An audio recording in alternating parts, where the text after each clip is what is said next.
आइए आज का इस सेशन को प्रार्थना के द्वारा हम आरंभ करें।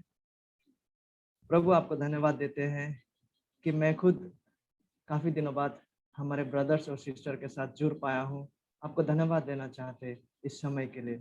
और प्रभु जिस विषय को आज हम सीखने और देखने वाले हैं, प्रभु सहायता करें कि हम वचन के आधार पे, वचन के अनुसार प्रभु विश्वास क्या है और क्यों यह महत्वपूर्ण है, इस महानता को ताकि हम समझ पाए और देख पाए। प्रभु सहायता करें कि मैं स्वयं आपका वचनों में विश्वसनीय रह के ईमानदारी से ताकि आपका वचन को बांटूं, और हम में से जितने भी लोग प्रभु हमारे बीच में और आगे जाके आज के इस सेशन को सुनने वाले हैं, ताकि हे प्रभु पवित्र आत्मा आपके सामर्थ्य के द्वारा ताकि यह सच्चाई हमारे जीवनों में लागू हो। धन्यवाद के साथ प्रभु हम सबों को आप ही का ऊपर प्रभु सौंपते हुए संपूर्ण रीति से आप ही का ऊपर निर्भरशील होकर ये विनती यीशु मसीह के महान नाम से मांगते हैं, आमीन।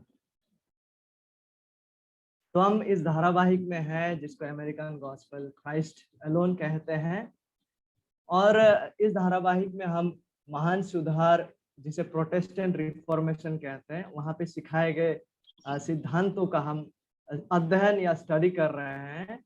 और ये महान सुधार, जैसे कि हमने पिछले बार देखे थे, यह कलीसिया का इतिहास में एक आंदोलन रहा, कलीसिया को सुधारने के लिए, कलीसिया में संशोधन लाने के लिए, कलीसिया को रिफॉर्म करने के लिए। विशेष करके उस समय का बड़ा कलीसिया कैथोलिक कलीसिया था, क्योंकि उस समय कलीसिया में तमाम भ्रष्टताएं प्रचलित थे, सुसमाचार सही से सिखाया नहीं जा रहा था, और बहुत प्रकार का नैतिक भ्रष्टाचार भी प्रचलित थे। तो यह महान सुधार जो है, परमेश्वर ने मार्टिन लूथर नामक व्यक्ति को इस्तेमाल किया, और 31 अक्टूबर 1517 में यह जो महान सुधार का कार्य है वह आरंभ होते हैं। और इस महान सुधार के दौरान, ठीक है, ऐसा क्या हुआ था कि इन सुधारकों ने, जैसे मार्टिन लूथर जैसे लोगों को हम सुधारक कहते हैं, सुधारकों ने वचनों से ऐसा क्या तलाश पाया जिनको उन्होंने वचनों के आधार पर हमारे सामने रखा। अब मैं रिक्वेस्ट करना चाहता हूँ, यदि हम में से किसी का ऑडियो अगर म्यूट नहीं है तो प्लीज आपका ऑडियो म्यूट कर लीजिए, ताकि दूसरों को भी डिस्टरबेंस ना हो। ठीक है, काइंडली आपका ऑडियो म्यूट कर लीजिए यदि किसी का ऑडियो म्यूट नहीं है। हाँ, थैंक यू वेरी मच। तो वचनों के आधार पर ना हमारे सुधारकों ने तलाश पाया मनुष्य के दो मुख्य समस्या, कि हम पापों में मरे हुए हालत में हैं, जिसे हम इफिसियों 2:1 में पाते हैं। और ना ही केवल हम पापों में मरे हुए हालत में हैं आत्मिक रूप से, वरन हम परमेश्वर के क्रोध के अधीन हैं। तो इस विषय को भी वचनों में से उन्होंने तलाश पाया, जो कि इफिसियों 2:3 में है। तो वचनों में से उन लोगों ने इस विषय को तलाशने का कोशिश किया कि यह समस्या से एक इंसान कैसे बच सकते हैं, कैसे कोई इस महान समस्या से उद्धार पा सकते हैं। तो वचनों में से वचन हमें यह सिखाते हैं जो सुधारकों ने वचनों में देख पाया, ठीक है, कि एक इंसान जो है, जो पापों में मरे हुए हालत में है, और हम हर कोई जो इस पृथ्वी में जन्म लेते हैं, शारीरिक रूप से हम इसी दशा में जन्म लेते हैं, कोई इससे एग्जेम्प्ट नहीं है, कोई इससे बचा हुआ नहीं है। यह हमारा दशा है जब से हम हमारे माँ के कोख से इस पृथ्वी में आते हैं। भजन 51:5 में दाऊद यही बातों को कहता है। यह यूनिवर्सल एक समस्या है मनुष्य का। तो शास्त्र हमें ऐसा सिखाता है, जिसको सुधारकों ने भी हमारे सामने रखा, कि हाँ, हम उद्धार पा सकते हैं, हम ऐसा स्थिति से बच सकते हैं। और वो कैसे संभव है? केवल अनुग्रह से, केवल अनुग्रह से। ठीक है, अनुग्रह में हमारा अपना मेरिट्स या हमारा अपना योग्यताओं को जोड़ने के द्वारा नहीं, केवल अनुग्रह से, अनुग्रह अकेला से। ठीक है, और केवल यीशु मसीह के आधार पर, केवल यीशु मसीह ने जो कार्य को समाप्त किया उसके बुनियाद पर, यीशु मसीह के साथ दूसरा संतों का, मरियम का कार्य को जोड़ने के द्वारा नहीं, केवल मसीह के आधार पर, on the basis of Christ alone. और कैसे मुमकिन है? इसे हम केवल विश्वास के द्वारा ग्रहण करते हैं। ठीक है, इस महान उद्धार का जो कार्य है, इसे हम विश्वास के द्वारा, केवल विश्वास के द्वारा ग्रहण करते हैं। विश्वास के साथ अपने कार्यों को जोड़ने के द्वारा नहीं, केवल विश्वास के द्वारा। और यह जो है वो केवल परमेश्वर के महिमा के लिए घटता है, केवल परमेश्वर के महिमा के लिए घटते हैं। ऐसा नहीं कि ये उद्धार का कार्य या ये महान जो कार्यों को परमेश्वर ने संपन्न किया, यह मरियम के महिमा के लिए नहीं, यह पौलुस के महिमा के लिए नहीं, यह किसी दूसरे संतों के महिमा के लिए नहीं। अल्टीमेटली यह जो है वो केवल परमेश्वर के महिमा के लिए ही घटते हैं। और इस शिक्षा को सिखाते हैं और इस शिक्षा का निर्णायक अधिकार केवल और केवल पवित्र शास्त्र है, केवल शास्त्र है। शास्त्र और परंपरा नहीं, शास्त्र और ट्रेडिशन नहीं, केवल शास्त्र। जो 66 जो पुस्तकें हैं बाइबल में, वही इस शिक्षा का मेन आधार है, मेन ऑथोरिटी है, उससे बाहर नहीं। तो आज जिस विषय को हम देखने वाले हैं वो ये है कि केवल विश्वास के द्वारा हम उद्धार पाते हैं। इससे पहले की सेशन में हमने ये पहला 2 विषय को देख लिए हैं कि केवल अनुग्रह से और केवल यीशु मसीह के आधार पर हम उद्धार पाते हैं, उसे हम देख चुके हैं। और आज जिस विषय को हम देखने वाले हैं वो ये है कि केवल विश्वास के द्वारा हम इसे ग्रहण करते हैं। तो आइए देखते हैं, बाइबल के पदों से इसे पुष्टि करते हैं। रोमियो 3:28 पद हमसे कहता है, इसलिए हम इस परिणाम पर पहुंचते हैं कि मनुष्य व्यवस्था के कामों से अलग ही, यानी व्यवस्था के कामों से, कार्यों से नहीं, लेकिन किससे? विश्वास के द्वारा धार्मिक ठहरता है। ठीक है, परमेश्वर का दृष्टि में, परमेश्वर का नजरों में ग्रहण योग्य हम ठहरते हैं, परमेश्वर का दृष्टि में हम निर्दोष ठहरते हैं, परमेश्वर का नजरों में हम धार्मिक ठहरते हैं, दोषी नहीं, धार्मिक ठहरते हैं। और ये कैसे होता है? ये विश्वास के द्वारा होता है। बाइबल हमसे कहता है कि व्यवस्था के कामों से अलग ही, व्यवस्था के कार्य या कोई भी जिसे लोग कर्म कहते हैं, भला कार्य कहते हैं, कार्यों के द्वारा नहीं, लेकिन विश्वास के द्वारा हम परमेश्वर के दृष्टि में ग्रहण योग्य, परमेश्वर के दृष्टि में धर्मी ठहरते हैं। परमेश्वर जब पापियों को निर्दोष या धार्मिक घोषित करता है, क्या यह हमारे कार्यों के आधार पर होता है? कई बार लोग सवाल करते हैं कि क्या यह हमारे कर्मों के आधार पर? नहीं, शास्त्रों के अनुसार परमेश्वर का वचन, जीवित परमेश्वर का वचन हमसे यह सिखाते हैं कि यह हमारे कार्यों के आधार पर नहीं, वरन परमेश्वर ने अपनी इच्छा और प्रज्ञा में, ठीक है, अपने एकलौता पुत्र को इस संसार में जब समय पूरा हुआ तो उन्होंने भेजा। और उनका जो पुत्र है, एकलौता पुत्र, जो कि गॉड मैन, जो स्वयं परमेश्वर थे और वो इंसान भी बने, तो वह सिद्ध जीवन को जिए और साथ ही साथ उसने अपने शरीर में, उस क्रूस में पाप का दंड को, स्वयं पाप को ना, पाप का लज्जा को उसने उठा लिया, वो पाप वाहक बन गया। और यीशु एक सिद्ध जीवन को जिया और उसने धार्मिकता को संपन्न किया। और यीशु मसीह का इसी समाप्त कार्य के आधार पर, ठीक है, परमेश्वर पापियों को धार्मिक घोषित करते हैं। हम पापी लोग जो है धार्मिक घोषित किए जाते हैं और हमारा जो पाप है वो मसीह पर डाल दिया जाता है, उस क्रूस पर। ठीक है, लेकिन बहुत बड़ा सवाल यह है, ठीक है, यह कैसा होता है? यह ट्रांसफर का जो कार्य हो रहा है कि हमारा पाप को मसीह में डाला जा रहा है, मसीह का धार्मिकता को हमें दिया जा रहा है ताकि हम परमेश्वर की दृष्टि में ग्रहण योग्य ठहर सके। ये कैसा होता है? मसीह पर विश्वास के द्वारा। ठीक है, केवल विश्वास ही वो साधन है जिसके द्वारा मसीह का धार्मिकता हमारा हो जाता है। ठीक है, केवल विश्वास ही वो साधन है जिसके द्वारा मसीह का समाप्त कार्य को हम ग्रहण करते हैं, केवल विश्वास के द्वारा। ठीक है, हम परमेश्वर का दृष्टि में ग्रहण योग्य ठहरते, केवल विश्वास के द्वारा। ये महान जो हस्तांतरण हो रहा है, ये महान जो ट्रांसफर हो रहा है, महान जो इम्प्यूटेशन हो रहा है, ये महान जो अदला बदली हो रहा है कि मसीह का धार्मिकता हमको दिया जा रहा है, हमारा पाप का दंड और लज्जा मसीह का ऊपर डाला जा रहा है, ये जो हस्तांतरण हो रहा है ये केवल विश्वास के द्वारा ही होते हैं। ठीक है, केवल विश्वास के द्वारा मसीह का समाप्त कार्य को हम ग्रहण करते हैं, कर्मों के द्वारा नहीं।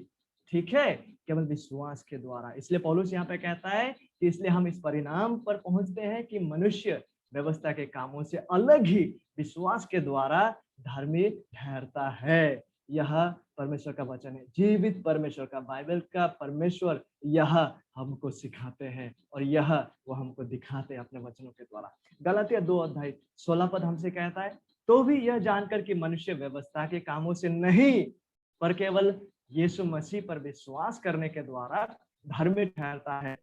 हमने आप भी मसीह यीशु पर विश्वास किया कि हम व्यवस्था के कामों से नहीं पर मसीह पर विश्वास करने से धर्मी ठहरे, इसलिए कि व्यवस्था के कामों से कोई प्राणी धर्मी ना ठहरेगा।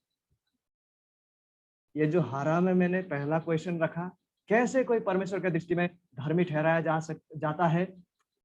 परमेश्वर का वचन, जीवित परमेश्वर का वचन हमसे यह सिखाते। यहाँ पर भी जो ग्रीन में मैंने लिखा है वहां पे इसका जवाब को आप पा जाएंगे यहाँ पे, ठीक है। और यह परमेश्वर का वचन है, केवल यीशु मसीह पर विश्वास करने के द्वारा धर्मी ठहरता है, ठीक है।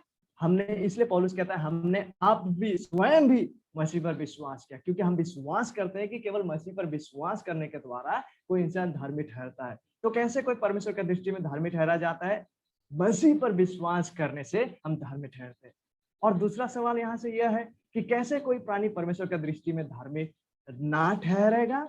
लाल में देखिए यहाँ पे गलातिया 2:16 में, मनुष्य व्यवस्था के कामों से नहीं, ठीक है, कि हम व्यवस्था के कामों से नहीं, दूसरी बात, और लास्ट में तो ऐसा ऐलान कर दे रहा है, इसलिए कि व्यवस्था के कामों से कोई प्राणी धर्मी ना ठहरेगा। कोई भी व्यवस्था के कामों से, कार्यों से कोई इंसान धर्मी नहीं ठहरेगा। इसे सुनिश्चित कर ले। हमारे परंपराओं, हमारे रीति रिवाज, हमारे ट्रेडिशंस, हमारे प्रयासों के द्वारा हम धर्मी नहीं ठहरेंगे, लेकिन मसीह यीशु पर विश्वास करने के द्वारा, ठीक है। आई होप कि हम समझ पा रहे, यह परमेश्वर का वचन हमको यह बात सिखा रहा है। यह बात परमेश्वर अपने वचनों के द्वारा हमारे सामने प्रकाश कर रहा है कि मनुष्य व्यवस्था के कामों से नहीं, हम अपने रीति रिवाज, अपने कार्यों, अपने प्रयासों के द्वारा नहीं, पर केवल मसीह यीशु पर विश्वास करने के द्वारा धर्मी ठहरते हैं। और जब हम विश्वास के बारे में बात करते हैं, ठीक है, फेथ के बारे में, हमें जरा सावधानी भी बरतना है। क्यों? क्योंकि हम ऐसा सोच सकते हैं कि यदि ये मेरा विश्वास है, फेथ है, ठीक है, अब हमें सावधानी बरतना है। जब हम कहते हैं कि हम विश्वास के द्वारा धर्मी ठहरते हैं, इसका मतलब हम क्या नहीं कह रहे हैं, इसका मतलब हम क्या नहीं सोच रहे हैं, इसका मतलब हम क्या नहीं मान रहे हैं, इसको भी जानना बहुत जरूरी है। देखिए, बहुत केयरफुल होना है यहाँ पे जब हम विश्वास का बात करते हैं, ठीक है। क्यों? क्योंकि हम ऐसा सोच सकते हैं कि जब हम कहते हैं कि हम विश्वास से धर्मी ठहरते हैं, जब बाइबल हमसे कहता है कि हम विश्वास के द्वारा धर्मी ठहरते हैं, तो शायद हम ऐसा सोच सकते हैं कई बार, इसका मतलब यह है कि मेरा विश्वास में ऐसा कोई पावर है, कि मेरा विश्वास में ऐसा कोई दम है, ऐसा कोई सामर्थ्य है जो मुझे परमेश्वर के सामने धर्मी ठहरा रहा है। हम यह सोचने में गलती कर सकते हैं कई बार। जब यह सच है कि हम विश्वास के द्वारा, विश्वास ही एकमात्र वो माध्यम है, वो साधन है जिसके द्वारा हम धर्मी ठहरते हैं। लेकिन जब हम विश्वास का भी बात करते हैं, बी वेरी केयरफुल, कि हम कई बार ऐसा भी सोच सकते हैं कि हाँ, मैं तो विश्वास करता हूं और मेरा अपना विश्वास में वो सामर्थ्य है, हाँ, मेरा अपना विश्वास में वो गुण है, हाँ, मेरा अपना विश्वास में वो योग्यता है जिसके द्वारा मैं परमेश्वर का अनुग्रह को अर्जित कर रहा हूं। हम ऐसा सोच सकते हैं कई बार, लेकिन मैं यह नहीं कह रहा हूं और ये गलत है, ठीक है। भले ये सच है कि विश्वास एकमात्र अकेला वो साधन और माध्यम है जिसके द्वारा हम उद्धार पाते हैं, लेकिन हमारा विश्वास के अंदर वो क्षमता नहीं है, हमारा विश्वास के अंदर वो सामर्थ्य नहीं है, हमारा विश्वास के अंदर वो योग्यता नहीं है जो परमेश्वर का अनुग्रह को अर्जित कराता है, या जिसके द्वारा हम परमेश्वर का अनुग्रह को कमा कर धर्मी ठहरते हैं। नहीं, ये गलतफहमी से दूर रहिए। इसलिए बहुत केयरफुल होना है जब हम विश्वास का बात करते हैं। जब हम विश्वास का बात करते हैं, इसका मतलब ये नहीं कि मेरा विश्वास का अंदर ही वो पावर है जो मुझे उद्धार को दे रहा है, नहीं, ठीक है। पवित्र शास्त्र हमें कभी भी यह नहीं सिखाता है कि हमारा विश्वास अपने आप में परमेश्वर से अनुग्रह अर्जित करता है, बल्कि शास्त्र कहता है कि हम अपने विश्वास के माध्यम से विश्वास के सामर्थ्य से नहीं, विश्वास के माध्यम से। विश्वास वो साधन है जिसके द्वारा धार्मिक ठहरते हैं। विश्वास एक माध्यम है जिसके द्वारा हमें धार्मिक ठहरा जाता है, लेकिन विश्वास ऐसा गतिविधि, विश्वास ऐसा विषय बिल्कुल नहीं है जो अपने आप से, जो अपने में से, हम में परमेश्वर से कृपा पाने योग्य योग्यता को उत्पन्न करता हो। ठीक है, आई होप हम समझ रहे हैं। विश्वास बहुत ही आवश्यक और जरूरी विषय है, लेकिन इस गलतफहमी में ना रहे कि मेरा विश्वास में इतना पावर है कि मैं विश्वास का दम पे परमेश्वर का अनुग्रह को कमा रहा हूं। नहीं, ठीक है, भले विश्वास एक माध्यम है जिसके द्वारा हम धार्मिक ठहराए जाते हैं, लेकिन हम अपने विश्वास के अकेले के बलबूते, हमारे अपने विश्वास के अपने योग्यता के द्वारा नहीं उद्धार नहीं पाते। ठीक है, इस सोच से बचे रहिए। ठीक है, विश्वास ऐसा गतिविधि बिल्कुल नहीं है, शास्त्र हमें ऐसा नहीं सिखाता है जो अपने से ही, जो अपने में ही, हम में एक ऐसा योग्यता को उत्पन्न करता हो जिसके द्वारा हम उद्धार को पाते हैं। नहीं नहीं, ऐसा नहीं। ठीक है, हम केवल मसीह के समाप्त कार्य के गुण, मसीह के समाप्त कार्य के योग्यता, मसीह के समाप्त कार्य के पर्याप्त और सामर्थ्य के कारण ही धर्मी ठहराए जाते हैं। ठीक है, इसको और क्लियर करेंगे आने वाले स्लाइड्स में। विश्वास एक आवश्यक साधन है, इट्स ट्रू। ठीक है, जिसके द्वारा हम धर्मी ठहरते हैं। इसके लिए मैं एक उदाहरण दे रहा हूं ताकि हम इसे समझ पाए। ये उदाहरण डॉक्टर आर.सी. स्प्रॉल हमें देते हैं, स्कल्पचर का ये उदाहरण। मैंने कारपेंटर को भी जोड़ दिया यहाँ पे ताकि समझने के लिए और सुविधा हो। देखिए, ये जो छेनी इसको कहते हैं ना, चिसल, और ये जो हैमर, इन सब का ये आदमी इस्तेमाल कर रहा है, चाहे वो कारपेंटर भी हो। कारपेंटर का अपना इंस्ट्रूमेंट है, साधन है नहीं, ये जो तमाम, जैसा ये हैमर हुआ, ऐसा चिसल जो छेनी हुआ, कारपेंटर का है, स्कल्पचर का है। तो ये लोग क्या करते हैं, इसके द्वारा वो लोग एक अच्छा सा, कोई कारपेंटर रहा तो वो फर्नीचर को बनाते हैं। ठीक है, कोई स्कल्पटर रहा तो वो पत्थर में से मूर्ति वगैरह को बनाते हैं। ठीक है, अपने कला को इस रीति से वो प्रदर्शित करते हैं। तो ये जो दो चीजें यहाँ पे इस्तेमाल किया जा रहा है, ये क्या है, ये इंस्ट्रूमेंट है, ये साधन है जिसके द्वारा वो अपना कला को प्रदर्शित कर रहा है, जिसके द्वारा वो फर्नीचर अच्छा सा बना रहा है, और जो भी वो चीजें आगे बना रहा है इसके द्वारा वो बना रहा है। ये एक साधन है, ये इंस्ट्रूमेंट से। ठीक है, ठीक उसी तरह से, यद्यपि ये एग्जाम्पल एक्यूरेट हमारे विश्वास के साथ मेल नहीं खाता है, लेकिन इसके द्वारा समझने का कोशिश कीजिए एक एनालॉजी को। ठीक है, हमारे धार्मिक ठहराए जाने में विश्वास ऐसा ही एक माध्यम है जिसके द्वारा हम मसीह से जुड़ते हैं। ठीक है, विश्वास के द्वारा हम मसीह से जुड़ते हैं और मसीह के समाप्त कार्य के लाभ को प्राप्त करते हैं। बचाते हमें मसीह है। विश्वास क्या करता है, विश्वास हमको मसीह के साथ जुड़ते हैं। ठीक है, विश्वास हमें मसीह के साथ लिंक करते हैं, विश्वास हमें मसीह के साथ यूनाइट करते हैं। बचते हैं हम मसीह के कारण, बचते हैं हम मसीह के समाप्त कार्य की वजह से, बचते हैं हम मसीह के क्रूस की वजह से, अपने विश्वास के सामर्थ्य की वजह से नहीं। लेकिन विश्वास क्या करता है, विश्वास वो साधन, वो अकेला साधन और जरिया है जो हमें मसीह के साथ यूनाइट करता है, जो हमें मसीह के साथ जोड़ता है। ठीक है, बचाता अल्टीमेटली मसीह है। मसीह का समाप्त कार्य पर्याप्त है, मसीह का क्रूस पे मारा जाना पर्याप्त है, मसीह का धार्मिकता पर्याप्त है, उसमें वो सामर्थ्य है जिसके द्वारा हम बचते हैं।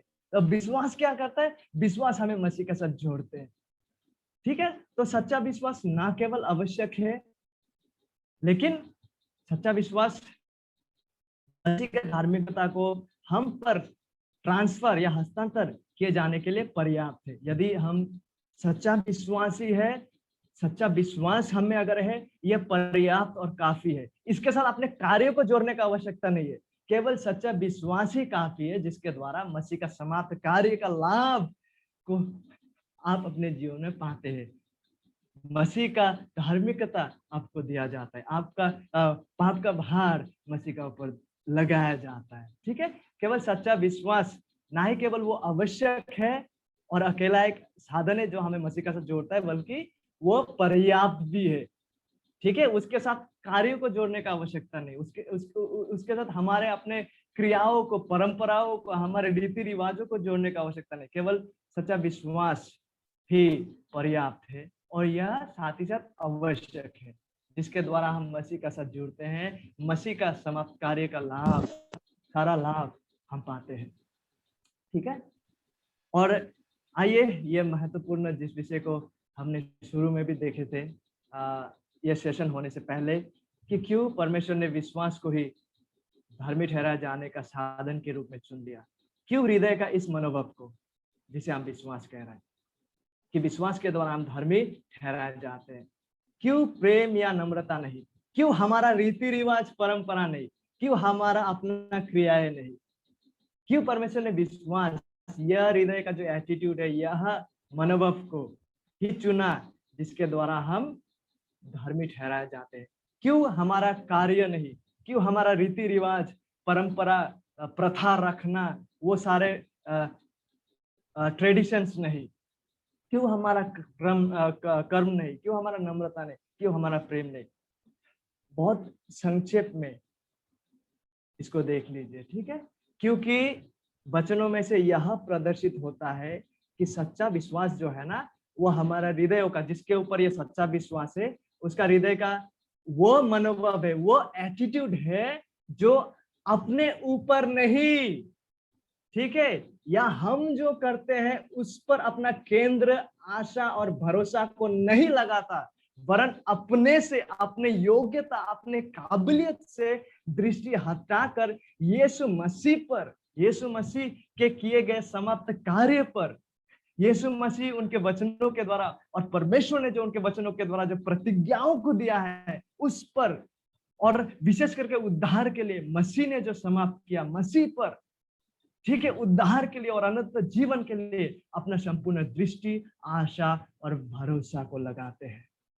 ठीक है, क्योंकि सच्चा विश्वास जो है वो हृदय का एक ऐसा मनोभाव है जो अपने काबिलियत पर नहीं, जो अपने घमंड अहंकार, जो अपने मेरिट्स पे नहीं, अपने योग्यताओं पे नहीं, अपने कर्मों पे नहीं, वो अपने से दृष्टि हटाता है, वो अपने ऊपर केंद्र नहीं लगाता है, वो अपने ऊपर आशा और भरोसा को नहीं लगाता है, लेकिन संपूर्ण रीति से अपने ऊपर से दृष्टि को हटाकर मसीह में, मसीह का प्रतिज्ञाओं में, मसीह का समाप्त कार्य में, उद्धार और अनंत जीवन के लिए अपना संपूर्ण आशा, दृष्टि और भरोसा को लगाते हैं। ठीक है, इसीलिए विश्वास ही वो साधन, वो माध्यम है जिसके द्वारा हम धर्मी ठहरते हैं।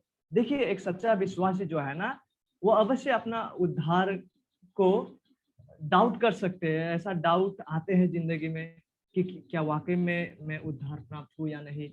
ऐसा दौर आते हैं एक सच्चा विश्वासी का जीवन में भी कि जब वो अपना उद्धार को लेकर डाउट करते हैं। True believer might doubt his और हर सल्वेशन। एक सच्चा विश्वासी अपना उद्धार प्राप्त होने का वास्तविकता को संदेह जरूर कर सकता है, लेकिन लेकिन लेकिन वो इस बात को कभी नहीं संदेह करेगा कि मसीह का समाप्त कार्य उसको उद्धार देने के लिए पर्याप्त है। वो कभी भी इस बात को संदेह नहीं करेगा कि मसीह एकमात्र उद्धार करता है जो उसे उद्धार प्रदान करता है। तो विश्वास क्या करता है? अपने से भरोसा को हटाकर, अपने क्रियाओं से भरोसा को हटाकर संपूर्ण रीति से परमेश्वर ने जो मसीह में समाप्त कार्य को किया उनके प्रति अपना दृष्टि, आशा और भरोसा को लगाता है, क्योंकि विश्वास के द्वारा अनुग्रह ही से तुम्हारा उद्धार हुआ है, और यह तुम्हारी ओर से नहीं, तुम्हारी ओर से नहीं, वरन परमेश्वर का दान है और ना कर्मों के कारण। It's as clear as it is. वचन शास्त्र हमसे ऐसा सिखाता है। ऐसा ना हो कि कोई घमंड करे, क्योंकि हम उसके बनाए हुए हैं और मसीह यीशु में उन भले कामों के लिए सृजे गए जिन्हें परमेश्वर ने पहले से हमारे करने के लिए तैयार किया। इफिसियों 2:8-10 पद। परमेश्वर ने इंसानों का उद्धार हमारे भला कार्यों के फल के रूप में नहीं किया, वरन उनके रखे हुए भला कामों के लिए, ठीक है, ताकि एक सच्चा विश्वासी, उनके चुने हुए लोग उस काम को करे। इसलिए हमें उद्धार को उसने दिया। काम को करने के द्वारा उद्धार पाए इसलिए नहीं, उद्धार को किया इसलिए। हाँ, किस लिए किया? ताकि हम उस कामों को कर सके जिसको उन्होंने पहले से रखे हैं। सच्चा भला कार्य जो है जिसको परमेश्वर ने पहले से रखे हैं उनके चुने हुए लोगों के लिए, एक इंसान, उनके चुने हुए जो व्यक्ति है, उसका विश्वास में आने के बाद आता है, ठीक है, अनुग्रह से बचाए जाने के बाद।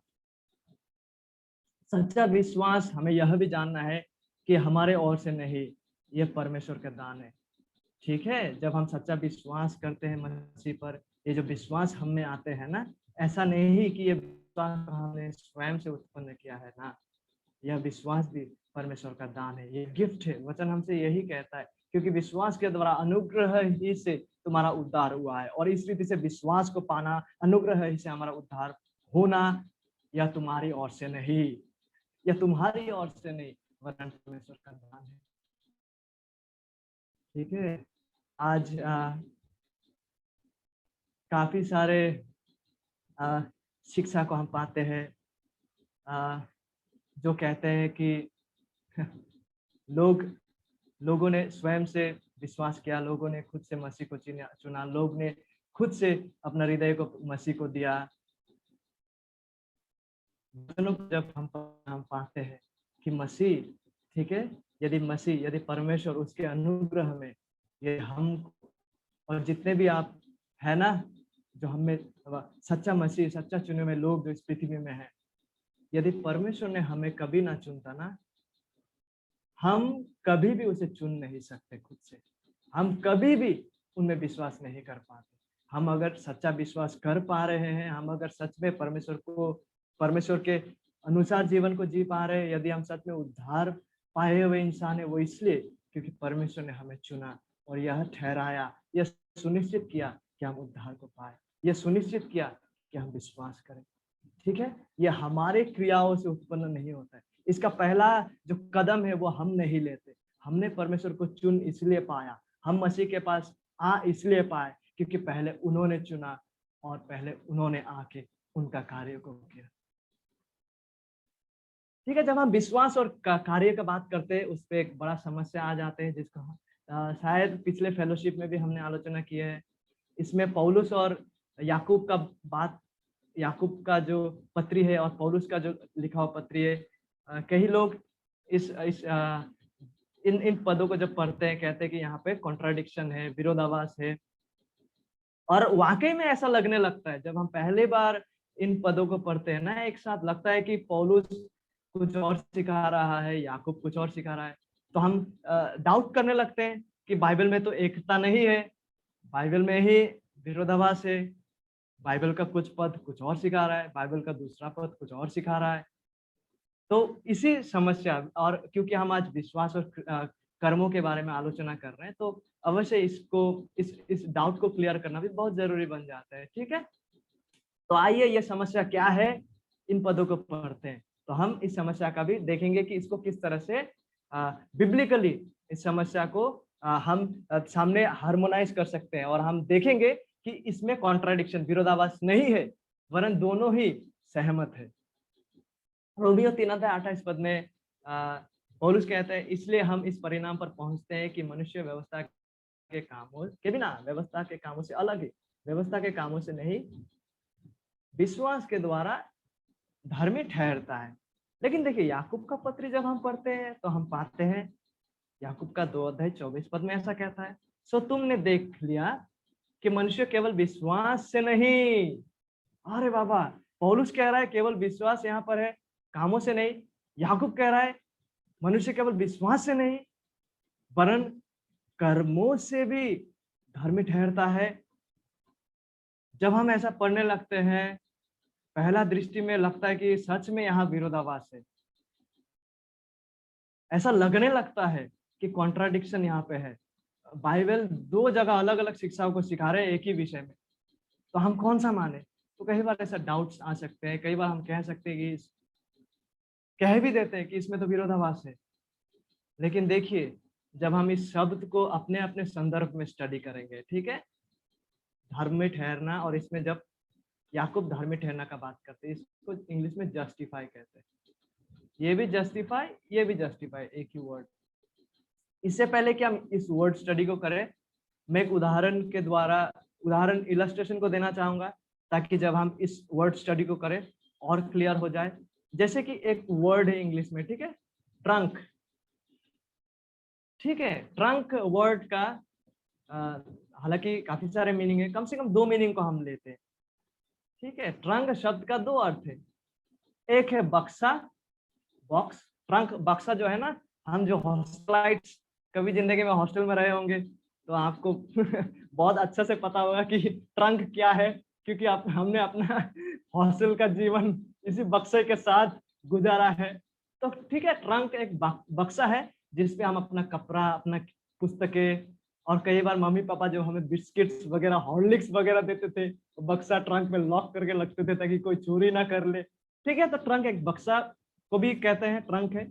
और एलिफेंट का ना, हाथी का जो सूंड है उसको भी ट्रंक कहते हैं। ठीक है, देखिए, और ये ट्रंक शब्द को हम समझेंगे, तब समझेंगे जब हम इसको उसके अपने प्रसंग में देखेंगे। ठीक है, जैसे यदि मैं कहता हूं कि मैंने अपने ट्रंक में अपना कपड़ा, अपना पुस्तक, अपना बिस्किट, अपना हॉर्लिक्स को भर के लॉक कर दिया है और मैं स्कूल जाने के लिए तैयार हूँ, तो यहाँ पे मैं ट्रंक शब्द का जब मैं इस्तेमाल कर रहा हूँ, यह ट्रंक शब्द में हाथी का सूंड के बारे में बात नहीं कर रहा हूँ।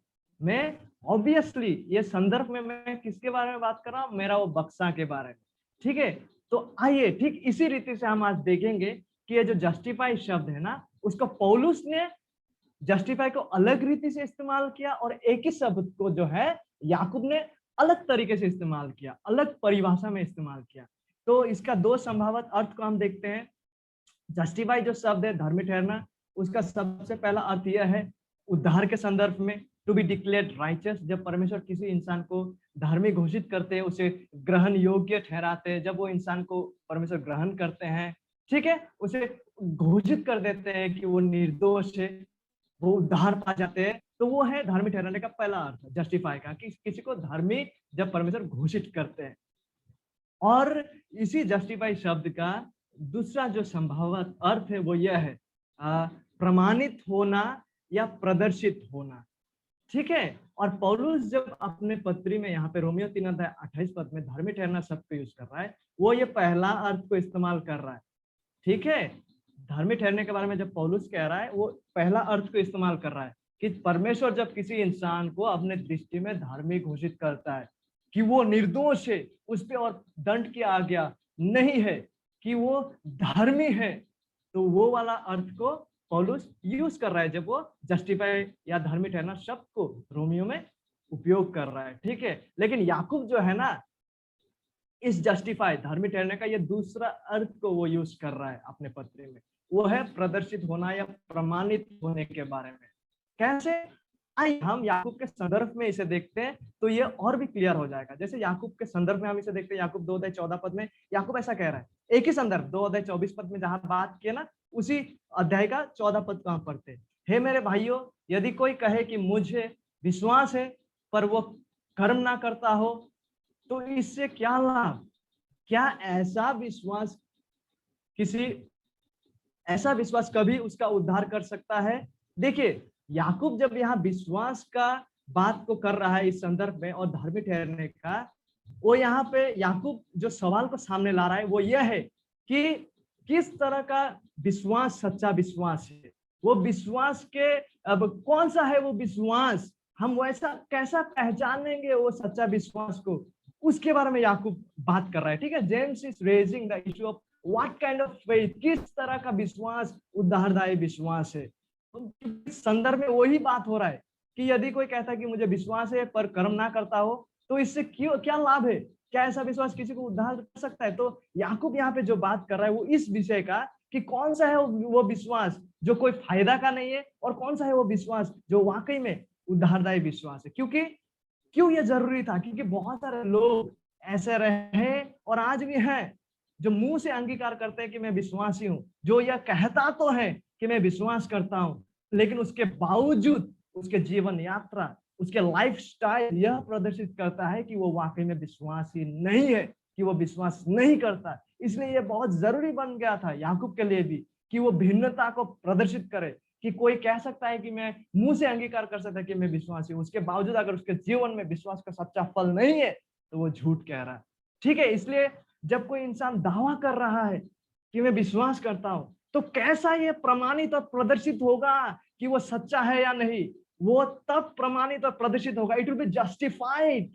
कब? जब वह विश्वास में विश्वास का सच्चा फल होगा। ठीक है, जब वो विश्वास में विश्वास का सच्चा क्रियाएं होंगे, इस रीति से वो विश्वास जो है वो जस्टिफाई होगा, वो प्रमाणित होगा, वो प्रदर्शित होगा कि वह वाकई में सच्चा विश्वास है। तो इस संदर्भ में, इस कॉन्टेक्स्ट में जस्टिफाई वर्ड, धर्मी ठहराने शब्द को याकूब इस्तेमाल करते हैं। आई होप हम समझ पा रहे हैं। देखिए, अभी हम देखने जा रहे हैं कि पौलुस और याकूब में कोई विरोधाभास नहीं था। गलातिया 5:6 हमसे कहता है, मसीह यीशु में न खतना और न खतना रहित कुछ काम का है, परंतु केवल विश्वास। यह पौलुस कह रहा है। लेकिन यह विश्वास कैसा विश्वास है? जो प्रेम के द्वारा क्रियाशील होता है। पौलुस कहता है केवल विश्वास, लेकिन यह विश्वास एक ऐसा विश्वास है जो प्रेम के द्वारा क्रियाओं को उत्पन्न करता है, प्रेम भरा फलों को सामने लाता है, प्रेम भरा कार्यों को सामने लाता है। It's a faith, true faith that is working through love.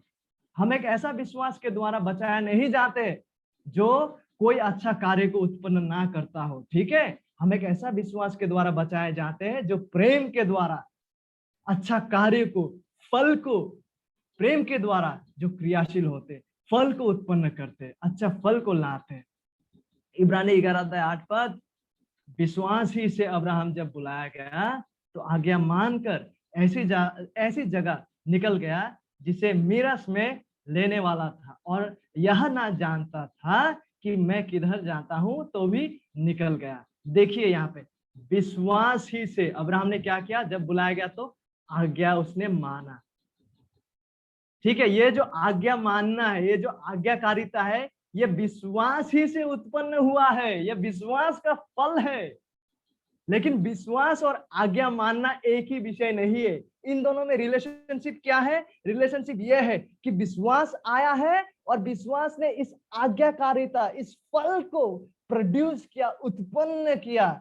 ठीक है, प्रेम के द्वारा क्रियाशील होने वाला विषय, एक ही समान विषय यहाँ पे। विश्वास ही से अब्राहम जब बुलाया गया उसने आज्ञा को माना।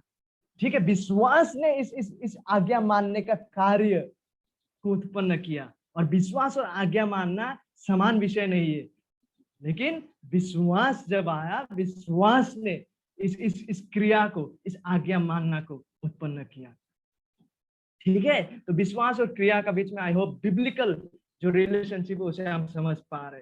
केवल विश्वास ही वो अकेला साधन है जो हमें मसीह का साथ जोड़ते हैं और जिसके द्वारा मसीह का सारा लाभ, उद्धार का लाभ, जो उद्धार का समाप्त किया हुआ जो कार्य का लाभ है उसे हम पाते हैं। लेकिन ये जो विश्वास, अगर हमें सच्चा विश्वास है तो वो विश्वास अकेला नहीं है, वो क्रियाओं को उत्पन्न करता है। लेकिन वो क्रिया विश्वास का फल है, वो क्रिया उद्धार पाने का मेन आधार नहीं है। ठीक है, वो अच्छा कार्य जो है, वो जो फल है, वो यह प्रदर्शित करता है कि हम वाकई में सच्चा विश्वासी हैं।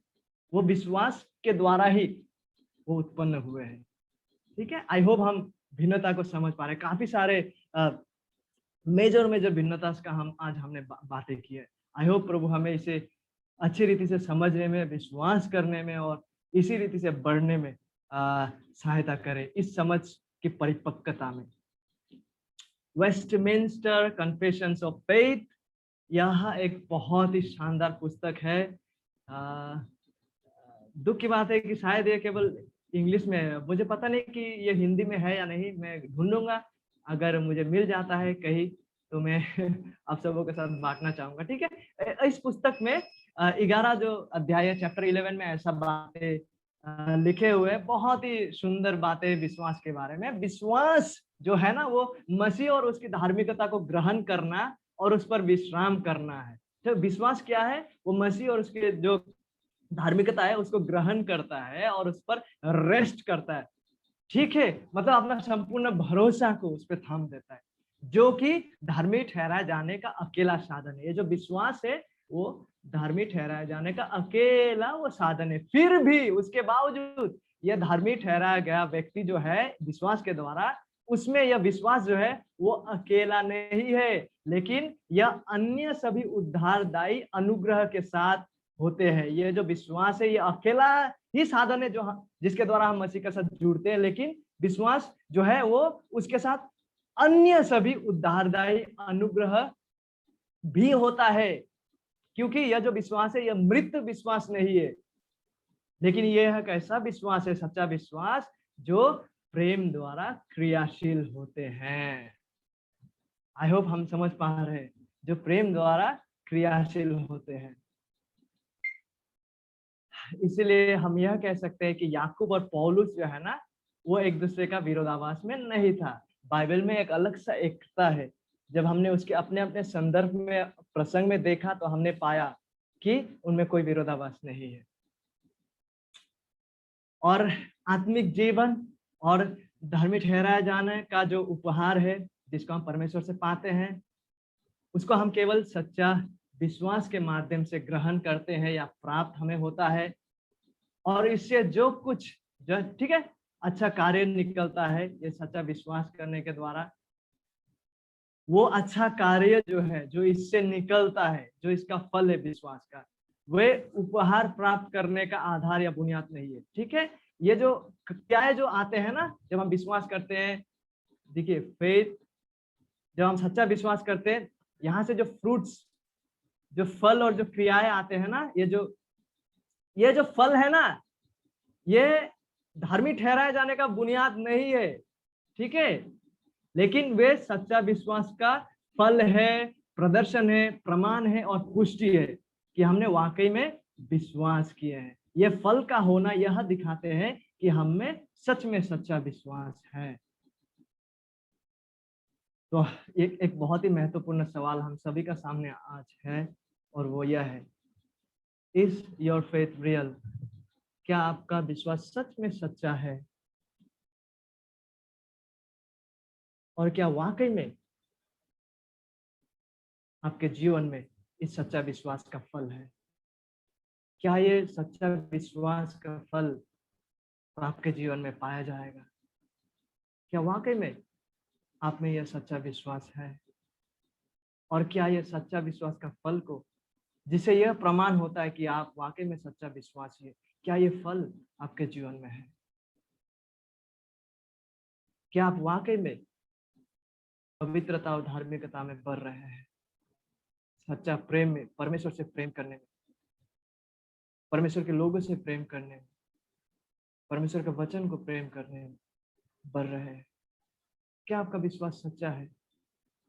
क्योंकि हर कलीसिया जाने वाले लोग कहेंगे कि मैं विश्वास करता हूँ, लेकिन बात यह है, क्या जो आप अंगीकार करते हैं, क्या उसका वास्तविकता को हम आपके जीवन में देख पाएंगे? क्योंकि आपका जीवन में उस विश्वास, सच्चा विश्वास का फल है। मार्कुस 4 अध्याय से मैं कुछ आपके सामने पढ़ना चाहूंगा। यहाँ प्रभु यीशु मसीह कह रहा है, सुनो, एक बोने वाला बीज बोने निकला। बोते समय कुछ मार्ग के किनारे गिरा और पक्षियों ने आकर उसे चुग लिया। कुछ पथरीली भूमि पर गिरा जहां उसको बहुत मिट्टी न मिली, और गहरी मिट्टी न मिलने के कारण जल्द उगाया। और जब सूर्य निकला तो जल गया, और जल न पकड़ने के कारण वह सूख गया। कुछ झाड़ियों में गिरा और झाड़ियों ने बढ़कर उसे दबा दिया, और वो फल ना लाया। परंतु कुछ अच्छी भूमि पर गिरा और वह उगा और बढ़कर फलवंत हुआ, और कोई 30 गुना, कोई 60 गुना और कोई 100 गुना फल लाया। तब उसने कहा, जिसके पास सुनने के लिए कान हो वह सुन ले। और आगे जाके उन्होंने इस पैराबल, दृष्टांत का एक्सप्लेनेशन को उसने दिया। 14 पद से हम पाते हैं मार्कुस 4 अध्याय का। बोने वाला वचन बोता है जो मार्ग के किनारे के है, जहां वचन बोया जाता है। ये वह है कि जब उन्होंने सुना तो शैतान तुरंत आकर वचन को जो उनमें बोया गया था उठा ले जाता है। वैसे ही जो पथरीली भूमि पर बोया जाता है ये वह है जो वचन को सुनकर तुरंत आनंद से ग्रहण कर लेता है। देखिए, ये लोग आनंद से ग्रहण तो कर लेता है, परंतु अपने भीतर जड़ न रखने के कारण वे थोड़े ही दिनों के लिए रहते हैं। इसके बाद जब वचन के कारण उन पर क्लेश या उपद्रव होता है तो वे तुरंत ठोकर खाते हैं। और लूका ने तो इसी विषय को कुछ इस रीति से पेश किया। चट्टान पर के वे है, चट्टान पर जो गिरा हुआ जो बीज था, कि जब सुनते हैं तो आनंद से वचन को ग्रहण तो करते हैं, पर जड़ न पकड़ने से वे थोड़ी देर तक विश्वास रखते हैं। थोड़ी देर तक, देखिए इनमें कुछ प्रकार का विश्वास है जरूर, लेकिन ये सच्चा विश्वास नहीं है। ये विश्वास में कभी फल नहीं था, और परीक्षा के समय बहक जाते हैं। प्रभु हमें हमारा विश्वास को परखने में आज सहायता करें, क्योंकि इस प्रकार का लोग कुछ समय के लिए आनंद के साथ ग्रहण तो करते हैं, और एक प्रकार का विश्वास इनमें होता भी है जो फल नहीं लाता है, जो कि यह प्रदर्शित करता है कि वो विश्वास सच्चा कभी था नहीं, और परीक्षा के समय ये बहक जाते हैं। वचन के कारण जब उन पर क्लेश या उपद्रव होता है तो वे तुरंत ठोकर खाते हैं। यह विश्वास सच्चा विश्वास नहीं है। 18 पद, जो झाड़ियों में बोए गए ये वे हैं जिन्होंने वचन सुना और संसार की चिंता, इन्होंने वचन तो सुना था, लेकिन संसार की चिंता और धन का धोखा और अन्य वस्तुओं का लोभ उनमें समाकर वचन को दबा देते हैं, और वह निष्फल रह जाता है। इनमें भी कोई फल नहीं होता। और जो अच्छी भूमि में बोए गए ये वह है जो वचन सुनकर ग्रहण करते और फल लाते हैं, कोई 30 गुना, कोई 60 गुना और कोई 100 गुना। देखिए, यदि हमारा विश्वास वाकई में सच्चा है, यदि हम सच्चा विश्वासी है, तो वो बगैर फल के नहीं होगा। पर्याप्त समय जब परमेश्वर के द्वारा हमें दिया जाएगा, सबसे निम्नतम जो विश्वासी है ना, सबसे निम्नतम विश्वासी का जीवन में जो विश्वास है ना, वो कम से कम 30 गुना फल को वो लाते हैं। हाँ, भले ही उसके जीवन में आप कमजोरियों को देख पाएंगे, भले ही उसके जीवन में आप देख पाएंगे कि वो 5 कदम आगे बढ़ रहा है, 2 कदम पीछे गिर रहा है, उसके बावजूद जब आप उसके जीवन का टोटलिटी, उसके संपूर्ण जीवन यात्रा, उसके जीवन का जब आप देखेंगे ना, आप देख पाएंगे कि वो सच में पवित्रता और धार्मिकता में बढ़ रहे हैं। हाँ, एक अच्छा पेड़ में भी शायद 1-2 बुरे फल हो सकते हैं, उसके बावजूद जब आप टोटलिटी में आप देखेंगे तो आप कहेंगे कि अच्छा पेड़ है। उसी तरह से एक विश्वासी ठोकर खा सकता है, जिसके जीवन में सच्चा विश्वास है, वह इंसान भी ठोकर खा सकते हैं। 5 कदम आगे 2 कदम पीछे, 10 कदम आगे 5 कदम पीछे, ऐसा हो सकता है। लेकिन उसके बावजूद जब आप उसके संपूर्ण जीवन को देखेंगे, यदि उसमें सच्चा विश्वास है, तो उस विश्वास का फल को आप उसके जीवन में देख पाएंगे। उसके जीवन में बढ़ता हुआ पवित्रता, धार्मिकता, बढ़ता हुआ ईश्वर भक्ति को आप देख पाएंगे, क्योंकि पर्याप्त समय दिए जाने पर एक सच्चा विश्वासी के जीवन में, निम्नतम विश्वासी के जीवन में भी कम से कम 30 गुना फल होते हैं। वो निष्फल कभी भी नहीं होता, उसे अगर पर्याप्त समय दिया जाता है। और यदि किसी का विश्वास का कोई फल ही नहीं है, पवित्रता में कोई बढ़ोतरी नहीं है, वरन कभी पवित्रता क्या है उसको व्यक्तिगत व्यवहारिक जीवन से जाना भी नहीं, पर्याप्त समय दिए जाने पर भी कभी वो धार्मिकता में बढ़ा ही नहीं, कभी परमेश्वर को चाहने में, एज द डियर फ्रेंड्स, जैसे हिरनी पानी के लिए प्यासा है, मैं भी तेरे लिए प्यासा हूँ, इस रीति का सच्चाई और वास्तविकता को उसने कभी महसूस किया भी नहीं। और वो कहता फिरता है कि मैं विश्वासी हूँ। Please you need to test, you need to check your faith. और मैं जो कह रहा हूँ उससे नहीं, लेकिन परमेश्वर ने जो अपने वचन में रखा, उनके शास्त्र के द्वारा अपने आप को जांच के देखिए। पौलुस भी यही बात को कहता है 2 कोरिन्थियों 13:5 में, अपने आप को परखो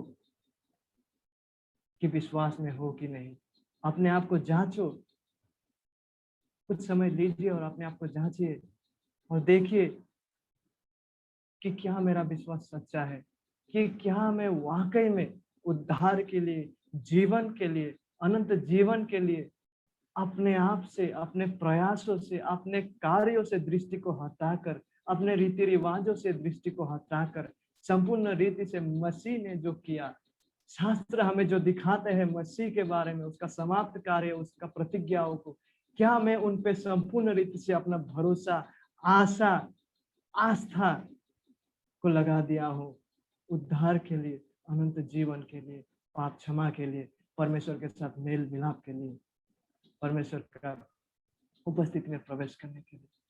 क्या मसीह ही मेरा एकमात्र आशा है? जांचिए अपना विश्वास को। या फिर आपका विश्वास एक ऐसा विश्वास है कि कुछ दिनों के लिए तो आनंद है, कुछ दिनों के लिए एक प्रकार का विश्वास और आनंद है, एक प्रकार का ग्रहण तो है, लेकिन वो सच्चा नहीं था। टेस्ट एंड एग्जामिन, पौलुस कहता है, अपने आप को परखो कि विश्वास में हो कि नहीं, अपने आप को जांचो। इसलिए कुछ समय लीजिए आज और जांचिए। पौलुस आगे कहता है, क्या तुम अपने विषय में यह नहीं जानते कि यीशु मसीह तुम में है, नहीं तो तुम जांच में निकम्मे निकले हो। प्रभु ताकि हमें अनुग्रह करे। और यदि किसी के जीवन में, यदि आप उस व्यक्ति की तरह जो प्रभु के पास एक बार आया था और प्रभु से उन्होंने कहा, प्रभु मैं विश्वास तो करता हूँ, Lord I believe but help thou my unbelief, उसके बावजूद मुझ में अगर अविश्वास है तो सहायता करे ताकि मैं पूर्णता से, सही रीति से आप पर विश्वास कर पाऊं। आइए आज प्रभु के पास। और अगर आपको उद्धार का आश्वासन भी चाहिए तो उनके पास, उनके वचनों में आइए, अपने आप को परखते हुए। और प्रभु ताकि हम सबों को इस रीति से अनुग्रह प्रदान करे, और किसी के जीवन में भी विश्वास का और सच्चा उद्धार का आश्वासन चाहिए, ताकि प्रभु उसके पवित्र आत्मा के द्वारा उसके वचनों को लेके हमें यह दिखलाए कि हम सच में उनके संतान हैं, ताकि हम विश्वास के आश्वासन में बढ़ते जाएं, प्रभु का महिमा करते हुए। और यदि हमें से कोई है जो वहम में रह रहा है, जिनके पास एक प्रकार का विश्वास तो है लेकिन जो कभी भी फल नहीं लाए, उस प्रकार का जहां पर वो बीज जो है चट्टान में गिरे थे, ताकि प्रभु आपका सच्चा वास्तविक हालत को आपके सामने प्रदर्शित करे, ताकि आप प्रभु के पास आकर कह सके, ओ लॉर्ड, मैं आपकी ओर ताक कर प्रार्थना करने का योग्य नहीं, have mercy on me O God, मुझ पे अनुग्रह, कृपा और करुणा करो प्रभु और मुझे बचा। क्योंकि प्रभु यीशु मसीह ने उस दृष्टांत में कहा था कि जो इंसान धर्मी ठहराया गया वो यह व्यक्ति है जिन्होंने अपना पाप को, अपना वास्तविक हालत को समझते हुए प्रभु के पास उनकी कृपा, उनके अनुग्रह को मांगते हुए आए, ताकि यह वास्तविकता प्रभु का अनुग्रह से आपके जीवन में भी हो। प्रभु हमें सहायता करे। आइए प्रार्थना करें। प्रभु आपको धन्यवाद देते हैं आज के समय के लिए।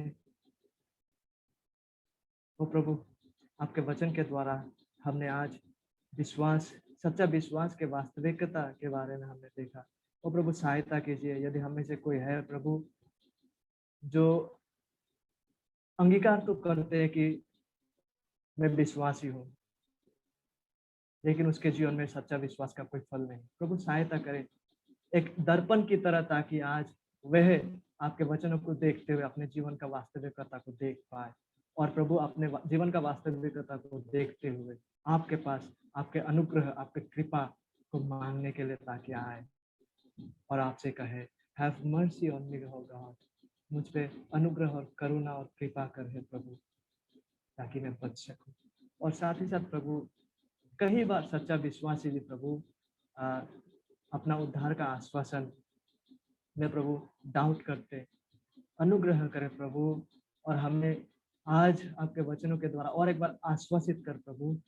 हे प्रभु पवित्र आत्मा, आपके सच्चा संतानों को आश्वासित कर प्रभु कि हम सच में आपके संतान हैं, ताकि प्रभु इस आश्वासन को पाने के द्वारा हम अधिक से अधिक आपके महिमा के लिए आपके गौरव के लिए प्रभु आपका गवाह बन सके। अनुग्रह कर और सहायता कर हे प्रभु।